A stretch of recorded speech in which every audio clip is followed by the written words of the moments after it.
وقت ایک خاموش استاذ ہے، نہ ڈانٹتا ہے نہ سمجھاتا ہے، بس نتیجہ دکھاتا ہے۔ ایک شخص روز کہتا تھا ابھی بہت وقت ہے، اور وقت ہر روز مسکرا کر گزر جاتا تھا۔ جب آنکھ کھلی تو وقت نہیں تھا، صرف سوال تھے۔ کاش اس دن محنت کر لیتا، کاش اس دن سچ بول دیتا، کاش اپنے رب کو راضی کر لیتا، کاش اس دن اپنوں کو وقت دے دیتا۔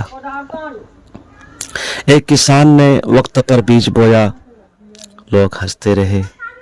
موسم بدلا تو وہی کسان مطمئن تھا، اور ہنسنے والے دروازوں پر کھڑے تھے۔ فرق قسمت کا نہیں تھا دوست، وقت کی قدر کا تھا۔ سبق سادہ ہے، وقت نہ دشمن ہے نہ دوست، یہ صرف آئینہ ہے۔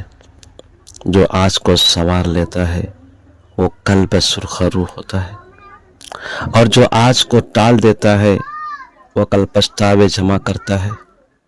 اس لیے رک مت، ٹال مت، آج ہی جاگ اور اپنے رب کو راضی کر لے، کیونکہ وقت دوبارہ نہیں آتا مگر حساب ضرور لیتا ہے۔